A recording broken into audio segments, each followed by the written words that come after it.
अस्सलाम वालेकुम students, welcome to my channel physics studio. उम्मीद है आप सब खैरियत से होंगे। आज हम फर्स्ट ईयर की फ़िज़िक्स का जो चैप्टर नंबर 1 है मेजरमेंट्स, इसके बारे में हम इसकी इनर शॉर्ट क्वेश्चंस के बारे में पढ़ेंगे। इसमें हमने इनर शॉर्ट क्वेश्चन कैसे करने हैं। इसमें जो हमारा फर्स्ट टॉपिक है इंट्रोडक्शन टू फ़िज़िक्स है। इसमें फ़र्स्ट तो हम फ़िज़िक्स की डेफिनेशन करेंगे, ठीक है। इसमें जो है physics is defined as the study of matter and energy and the relationship between them, ठीक है। इसके अलावा study of physics involves the investigating such things such as the laws of motion, structure of space and time etcetera. तो definition को आपने करना है, ठीक है। उसके बाद इसमें जो ब्रांचेस हैं फिजिक्स की, उसमें जैसे थर्मोडायनामिक्स हो गया, स्पेशल थ्योरी हो गई, या क्वांटम मैकेनिक्स हो गई, एटॉमिक फिजिक्स हो गई, मॉलिक्यूलर फिजिक्स हो गई, न्यूक्लियर फिजिक्स हो गई, या पार्टिकल फिजिक्स है, या सुपर फ्लूइडिटी है, इसमें प्लाज्मा फिजिक्स है। इन सब के नाम आप लोगों को याद करने हैं। इसके अलावा इसमें जो इंटरडिसिप्लिनरी एरियाज ऑफ फिजिक्स हैं, यानी कि फिजिक्स का दूसरी ब्रांचेस के साथ क्या रिलेशन है, वो उनके नेम्स आपने याद करने हैं। सपोज एस्ट्रोफिज़िक्स है, इसमें बायोफिज़िक्स है, और केमिकल फ़िज़िक्स है, इसमें इंजीनियरिंग फ़िज़िक्स है, जियोफिज़िक्स है, मेडिकल फ़िज़िक्स है, फ़िज़िक्स ऑफ म्यूज़िक है, ठीक है। तो ये अपने नाम जो है इनके याद करने हैं। उसके बाद जो आपका नेक्स्ट टॉपिक है, इसमें हमने बेस यूनिट्स के बारे में पढ़ना है कि बेस यूनिट्स क्या होती हैं। 7 होती हैं बेस यूनिट्स, और ये बेस क्वांटिटीज़ की यूनिट्स जो होती हैं इनको हम कहते हैं कि ये बेस यूनिट्स हैं। बेस क्वांटिटी सपोज 7 हैं। सपोज में जो है मास हो गया, लेंथ हो गई, टाइम हो गया, टेम्परेचर, इलेक्ट्रिक करंट, ठीक है, एट्सेट्रा। तो इनकी जो यूनिट्स है बेस यूनिट्स कहलाती हैं। और सप्लीमेंट्री यूनिट्स क्या होती हैं, ना वो बेसिक यूनिट्स में काउंट होती हैं और ना सप्लीमेंट्री यूनिट्स ना वो डिराइव्ड यूनिट्स में काउंट होती हैं, ठीक है। तो इसमें जो है एंगल्स की जो यूनिट्स हैं वो इसके अंदर आ जाएंगी। प्लेन एंगल की और जो सॉलिड एंगल है उनकी जो यूनिट्स हैं वो आ जाएंगे इसमें, ठीक है। उनको हमने डिफ़ाइन करना है। तो उसके बाद हमारा जो नेक्स्ट है इसमें वो इसकी आपने इनकी जो क्वांटिटीज़ हैं, बेसिक क्वांटिटीज़ वो क्या होती हैं, उनकी यूनिट्स क्या होती हैं, उनके सिंबल्स क्या होते हैं, वो देखने हैं आपने इसके अंदर। और जो सप्लीमेंट्री यूनिट्स हैं उनकी जो है क्या होते हैं सिंबल वगैरह, वो आपने देखने हैं, ठीक है। तो सप्लीमेंट्री यूनिट्स में आपने जो प्लेन एंगल है उसका जो इसका यूनिट है वो रेडियंस है, उसका सिंबल याद करना है। और जो सॉलिड एंगल है उसका जो यूनिट है वो स्टील रेडियंस है, उसका भी सिंबल SR वो याद करना है, ठीक है। तो उसके बाद जो नेक्स्ट टॉपिक है हमारा, इसमें साइड में ना बुक के अंदर एक डू यू नो इन्फॉर्मेशन है कि इसमें जो कंप्यूटर चिप्स हैं वो किस चीज़ से बने हुए हैं, वो मेटालाइट सिलिकॉन सेमीकंडक्टर से बने हुए हैं। तो ये भी आपका MCQs या कोई शॉर्ट क्वेश्चन जो है वो आ सकता है, इसको भी आपने याद करना है। उसके बाद जो आपका नेक्स्ट एक साइड पे जो इन्फॉर्मेशन लिखा हुआ है, इसमें डिफरेंट जो इसके डायमीटर्स या डिस्टेंसेस दिए हुए हैं। सपोज न्यूक्लियस का डायमीटर जो होता है वो 10 की पावर -20 है, -20 से लेकर 10 की पावर -10 तक के दरमियान में होगा। सपोज 10 की पावर -15 कर लें, ठीक है। इसके अलावा एक एटम का डायमीटर जो है वो क्या होता है, 10 की पावर -10 हो गया। एक पर्सन की हाइट जो है वो 10 मीटर तक हो सकती है, ठीक है। इसके अलावा अर्थ का डायमीटर जो है वो कितना होगा, 10 की पावर सपोज आप कर लें 15 कर लें, ठीक है। उसके बाद डिस्टेंस टू द सन जो है वो 10 की पावर 10 हो गया मीटर। और distance to the nearest star जो है वो 10 की पावर 15 हो गया।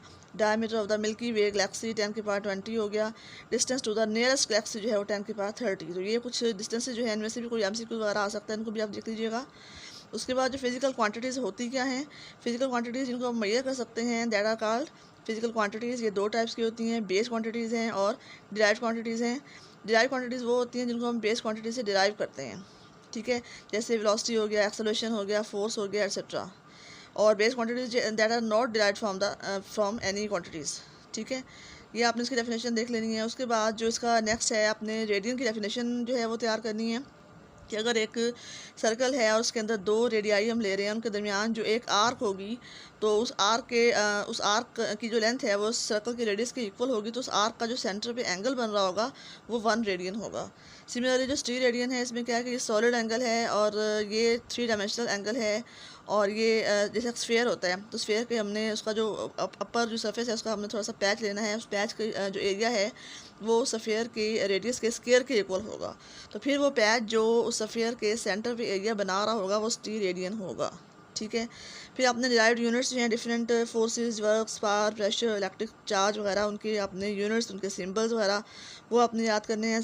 उसके बाद साइंटिफिक नोटेशन क्या होती है कि अगर हम नंबर्स को साइंटिफिक नोटेशन की फॉर्म में लिखना चाह रहे हैं तो उसको हम 10 की पावर में लिखेंगे, तो उसको हम कहेंगे कि ये उसकी साइंटिफिक नोटेशन है। और उसके अलावा आपने इसके कुछ रूल्स हैं ऐसा यूनिट्स को लिखने के, कि अगर तो आप फुल यूनिट लिख रहे हैं तो फिर उसमें आपका जो है ना अपने कैपिटल लेटर से उसको नहीं स्टार्ट करना, बल्कि उसको स्मॉल लेटर से अपने स्टार्ट करना है। और अगर आप जस्ट सिंबल लिख रहे हैं तो उसको आप फिर कैपिटल लेटर से शो करेंगे। जैसे फॉर एग्जांपल न्यूटन है तो न्यूटन अगर आप पूरा लिखेंगे तो उसको स्मॉल लेटर से शो लिखेंगे उसको। और अगर आप इसका सिंबल जो एन है वो लिखेंगे तो फिर आपने कैपिटल एन से शो करना है उसका, ठीक है। तो अगर आपने दो बेस यूनिट्स को इकट्ठा लिखना है तो फिर आपने दरमियान में थोड़ा सा गैप डालना है। लेकिन अगर आपने दो जो है एक यूनिट के साथ उसका जो प्रीफिक्स है वो लिखना है, सपोज मिलीमीटर है तो दोनों को आपने साथ साथ लिखना है mm, दोनों के दरमियान में गैप जो है वो नहीं होगा, ठीक है। तो ये इस तरह के कुछ रूल्स हैं, ये आप लोगों ने देख लेने हैं। उसके बाद जो हमारा नेक्स्ट टॉपिक है एरर्स एंड अनसर्टेनिटी। तो एरर जो है वो क्या होता है, उसकी डेफिनेशन हो गई कि जो हमारी एक्चुअल वैल्यू है उससे हमारी जो मेजर्ड वैल्यू है उसका जो डिफरेंस है दैट इज़ कॉल्ड एरर। तो एरर्स के दो टाइप्स होते हैं, रैंडम एरर हो गया और सिस्टमेटिक एरर हो गया।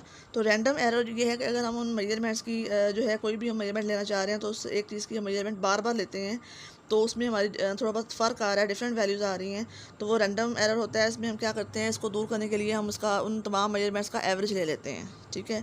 और जो सिस्टमेटिक एरर है वो डिवाइस के अंदर होता है। सिस्टमेटिक एरर डिवाइस का होगा तो वो उसमें अगर आपको सही तरीके से डिवाइस जो है उसमें रीडिंग नहीं दे रहा तो उसमें इसका मतलब है कि आपका जो एरर है वो सिस्टमेटिक है, ठीक है। तो इसके बाद इनकी डेफिनेशन आप लोगों ने अच्छी तरह कर लेनी है। उसके बाद जो हमारा एक साइड पे टेबल बना हुआ है जिसमें आपको प्रीफिक्स दिए हुए हैं डिफरेंट, कि डेसी क्या होता है, डाका क्या होता है, सेंटी क्या होता है, मिलो क्या होता है, मिली क्या होता है, माइक्रो, नैनो, पिको वगैरह। तो ये सब ने आप इसके सिंबल्स वगैरह हो गए और इनके किस फैक्टर्स के इक्वल हैं प्रीफिक्स, ये आपने देख लेने हैं इनको, ठीक है। इसके अलावा इसमें एक और टेबल है जिसमें आपको दिया हुआ है कि यूनिवर्स की एज कितनी है, 5×17 है, और अर्थ की एज कितनी है, एक साल जो है वो कितने सेकंड्स के बराबर होता है, वन डे कितने सेकंड्स के बराबर होता है। तो ये कुछ चीज़ें जो है ये भी आप लोगों ने याद रखनी है, स्पेशली आपके एमसीक्यूज़ में या जो शॉर्ट क्वेश्चन है उसमें ये आ सकता है। उसके बाद इसमें कोई भी मेजरमेंट्स हम लेते हैं तो उसमें सिग्निफिकेंट फिगर जो हैं वो क्या होते हैं। तो सिग्निफिकेंट फिगर्स वो होते हैं कि तमाम जो एक्यूरेटली नॉन डिजिट्स हैं और इसके अलावा जो फर्स्ट डाउटफुल डिजिट होगा that is called significant figures. तो इसमें हमने एक तो जो इसके जो कुछ रूल्स हैं वो हमने इसमें याद करने हैं कि एक तो all digits suppose 1 2 3 and so on ये सारे सिग्निफिकेंट फिगर्स में काउंट होंगे, और ज़ीरो जो है वो सिग्निफिकेंट फिगर्स के अंदर काउंट हो भी सकता है और नहीं भी हो सकता। तो ये डिपेंड करता है कि जो है कहाँ पर। अगर तो ज़ीरो जो है इसके लेफ़्ट पर है, कोई भी नंबर है तो उसके लेफ़्ट पर ज़ीरोज़ हैं तो वो काउंट नहीं होंगे, और अगर वो राइट पर हैं तो फिर वो काउंट होंगे। लेकिन वो भी डिपेंड करता है कि जो हमारा नंबर है वो फ्रैक्शनल है या सिंपल होल नंबर है। तो अगर फ्रैक्शनल होगा तो उसके ज़ीरो जो हैं वो सिग्निफिकेंट फिगर्स के अंदर काउंट होंगे। अगर होल नंबर है तो उसके ज़ीरोज़ को हम 10 की पावर में लिखेंगे तो वो सिग्निफिकेंट फिगर्स के अंदर काउंट नहीं होंगे, ठीक है। तो उसके बाद जो इसमें नेक्स्ट है हमारा, इसमें हमने कुछ डिजिट्स को राउंड ऑफ भी करना है। तो राउंड ऑफ करने के कुछ रूल्स होते हैं कि अगर एक डिजिट लिखा हुआ है सपोज 43.75 है, इसको हम राउंड ऑफ करेंगे तो इसके एंड में 5 आ रहा है तो 5 को हम ड्रॉप कर देंगे और उसके जो सेकंड लास्ट डिजिट है उसमें हम एक का इजाफा कर देंगे। तो अगर ऐसे डिजिट्स हों कि जिनका जो है 5 से लेस आ रहा हो, लास्ट नंबर जो है 5 से लेस आ रहा हो, तो फिर हम सेकंड लास्ट को में इजाफा नहीं करेंगे 1 का। और अगर लास्ट डिजिट जो है 5 से बड़ा आ रहा है तो हमने देखना है कि अगर तो ये और डिजिट है सेकंड लास्ट डिजिट जो है वो ऑड है तो फिर हम उसमें एक बढ़ाएंगे, और अगर सेकंड लास्ट डिजिट जो है वो इवन है तो उसको हम नहीं बढ़ाएंगे और 5 को हम ऐसे ही ड्रॉप कर देंगे, ठीक है। तो ये आप लोगों ने कुछ इसके रूल्स देख रहे थे। उसके बाद अनसर्टेनिटी और सर्टेनिटी क्या होती है उनको हमने डिफ़ाइन करना है, ठीक है। तो इनकी आपने डेफिनेशन जो है वो याद करनी है कि एक प्रिसाइज मेजरमेंट जो है वो ऐसी मेजरमेंट होगी जिसमें लेस एब्सोल्यूट अनसर्टेनिटी हो, ठीक है। और एक एक्यूरेट मेजरमेंट ऐसी मेजरमेंट होगी जिसमें लेस फ्रैक्शनल या परसेंटेज अनसर्टेनिटी हो, ठीक है। तो ये आपने इन दोनों की डेफिनेशन जो है वो याद करनी है। उसके बाद अगर आपने कोई फाइनल रिजल्ट किसी मेजरमेंट का निकाला है तो उसमें जो डिफरेंट अनसर्टेनिटीज होती हैं उनकी आप किस तरीके से उनका जो है करेंगे, काउंट करेंगे उनको। अगर आपने एक मेजरमेंट ली है और बल्कि दो तीन मेजरमेंट्स हैं आपके पास, उनको आप ऐड करना चाह रहे हैं या सब्ट्रैक्ट करना चाह रहे हैं, तो जो मेजरमेंट्स हैं उनको तो आप ऐड करेंगे ही, लेकिन जो उनकी अनसर्टेनिटी है उनको भी आप ऐड या माइनस जो भी रिक्वायर्ड है उसके अकॉर्डिंग वो करेंगे, ठीक है। तो ये आपकी बुक में एग्जांपल भी दी हुई है, x1 x2 की वैल्यू जो है वो 10.5 है और x2 की वैल्यू जो है 26.8 है, तो इनको आप ऐड कर लेंगे। लेकिन जो इनकी अनसर्टेनिटी है वो 0.1 है और सेकंड केस में भी 0.1 है, तो आपने इनको दोनों को ऐड करना है, 0.1 प्लस 0.1 वो 0.2 बन जाएगा। तो आपने इनको जो ऐड करेंगे एक्चुअल मेजरमेंट्स वो उनका आंसर जो है वो आ रहा है आपका 26.8 आ रहा है, तो आपने इनको दोनों को ऐड करना है तो वो 0.2 आएगा, ठीक है। उसके बाद अगर आपने मल्टीप्लाई करना है दो ऐसी जो है मेजरमेंट्स हैं जिनके साथ अनसर्टेनिटी दी हुई है आपको, तो सपोज या आपने डिवाइड करना है, ठीक है। तो सपोज अगर आपके पास v equal to I R का फार्मूला होता है, तो वहाँ से अगर आप r का फार्मूला निकालते हैं तो वो v ओवर आई आएगा। तो जो आपको एक्चुअल मेजरमेंट्स दी हुई हैं उनको तो आपने डिवाइड करके v ओवर आई करके, सपोज अगर v की वैल्यू 5.2 है और i की वैल्यू 0.84 है, इनको डिवाइड करके आपने आंसर निकालना है 6.19 आ रहा है। लेकिन आपके पास जो वोल्टेज है उसकी जो अनसर्टेनिटी है उसकी 0.1 वोल्ट आ रहा है। तो इसको तो एक तो आप परसेंटेज अनसर्टेनिटी फाइंड करेंगे, यानी 0.1 को आपने एक्चुअल वैल्यू 5.2 से डिवाइड करके 100 से मल्टीप्लाई करना है, तो ये अबाउट 2% आ रहा है।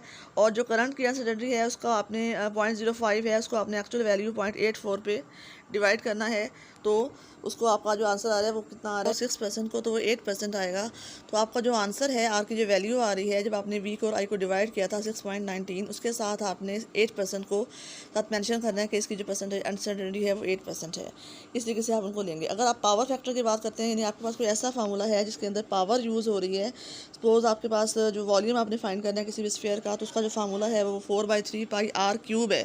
तो इसमें 4/3 तो और पाई भी, यानी इसमें 4/3 और पाई जो है वो कॉन्स्टेंट्स हैं। तो आपने क्या करना है कि जो आपकी अनसर्टेनिटी होगी उसको आपने आर की पावर जो है क्यूब यानी कि 3 से आपने इसको मल्टीप्लाई करना है। यानी पहले तो आपको 4/3 को आपने पाई की वैल्यू से और आर की जो वैल्यू आपको दी हुई है सपोज 2.25 दी हुई है, उसका क्यूब लेके आपने वॉल्यूम निकाल लेना है। फिर आपका जो अनसर्टेनिटी दी हुई है सपोज वो 0.01 है, तो उसको आपने 3 से मल्टीप्लाई, उसको पहले आपने इसकी परसेंटेज निकालनी है। 0.01 को आपने एक्चुअल वैल्यू पे डिवाइड करना है और एक्चुअल वैल्यू सपोज 2.25 है, तो उसको आपने 100 से बाद में मल्टीप्लाई भी करना है। परसेंटेज अनसर्टेनिटी जो है आपकी 0.4 आ रही है, ठीक है। तो फिर आपने इसका फाइनल वॉल्यूम जो है उसका आंसर निकालना है फार्मूला लगा के। सपोज 47.689 आ रहा है, तो आपने साथ लिखना है कि इसकी जो अनसर्टेनिटी है वो 12% आ रही है। और जो आपकी वैल्यू आएगी 47.689 उसको भी आपने राउंड ऑफ करके लिखना है, यानी 47.7 लिखेंगे आप। तो उसके बाद आपके पास अगर ज़्यादा मेजरमेंट्स हैं तो आपने उनका एवरेज की आपने जो है अनसर्टेनिटी फाइंड करनी है। तो आपने क्या करना है, जो ज़्यादा वैल्यूज़ हैं पहले आप उसका एवरेज ले लें और फिर आपने ये डिफरेंस या उनकी जो डेविएशन है वो आपने काउंट करनी है। तो डेविएशन काउंट करके फिर आपने वो जो है उसका अनसर्टेनिटी वो उसकी जो डिफरेंस है उसकी आपने अनसर्टेनिटी फाइंड करनी है। डिफरेंस को आपने एक्चुअल वैल्यू पे डिवाइड करके 100 से मल्टीप्लाई करना है, ठीक है। तो ये आपका इस तरीके से आपने इसकी अनसर्टेनिटी फाइंड करनी है। और उसके बाद आपने अगर टाइमिंग एक्सपेरिमेंट कोई है उसकी आपने अनसर्टेनिटी फाइंड करनी है। सपोज अगर आपके पास कोई सिंपल पेंडुलम है और आपने इसका टाइम जो है फाइंड किया है फॉर 30 वाइब्रेशंस, तो आपने इसका टाइम पीरियड फाइंड करने के लिए उस टोटल टाइम को 30 पे डिवाइड करना है। सपोज 54.6 सेकंड आ रहा है, तो उसको आप 30 पे डिवाइड करेंगे तो 1.82 सेकंड आ रहा है। 0.1 सेकंड दिया हुआ है, तो 0.1 सेकंड को भी आपने 30 पे डिवाइड करके इसका आंसर निकाल लेना है और अपने एक्चुअल वैल्यू के साथ उसको लिखना है प्लस माइनस में, ये उसकी अनसर्टेनिटी होगी, ठीक है। उसके बाद अगर आपको कोई फिजिकल क्वांटिटीज़ है उनकी डायमेंशन जो है वो फाइंड करनी है, सपोज अपने स्पीड की डायमेंशन फाइंड करनी है, तो v इक्वल टू आप लिखेंगे डिस्टेंस ओवर टाइम। डिस्टेंस जो है उसकी यूनिट उसकी डायमेंशन क्या होगी l, ठीक है। और जो टाइम है उसकी डायमेंशन क्या होगी t। तो इस तरह आपने l, तो इसकी डायमेंशन जो है वो l ओवर t होगी, ठीक है। इसी तरह अगर आपने एक्सेलरेशन की डायमेंशन फाइंड करनी है तो उसकी यूनिट क्या होती है, मीटर पर स्क्वायर सेकंड। मीटर लेंथ की यूनिट है, उसकी डायमेंशन l होगी और स्क्वायर सेकंड की यूनिट जो है वो t की पावर -2 होगी। तो उसकी डायमेंशन जो है वो l इंटू टी की पावर -2 होगी। सिमिलरली फोर्स है, अगर उसका फार्मूला है फिजिकल टू एम ए होता है, तो m की जगह आप कैपिटल M लिखेंगे डायमेंशन के तौर पे, ठीक है। तो इसमें a जो है ए की डायमेंशन आप पहले पढ़ चुके हैं, एल इंटू टी की पावर -2। तो आपने फोर्स की जो डायमेंशन लिखनी है वो capital M capital L T की पावर -2 इसका डायमेंशन होगी, ठीक है। तो इसमें और इसको देख लें मज़ीद कोई और चीज़ है तो, और कमेंट्स बॉक्स में पूछें मुझसे। उम्मीद है स्टूडेंट्स आपको क्लियर हो गया होगा। तो आप इसको अच्छी तरीके से जो इसके अंदर शॉर्ट क्वेश्चन है वो तैयार करें। With best of luck.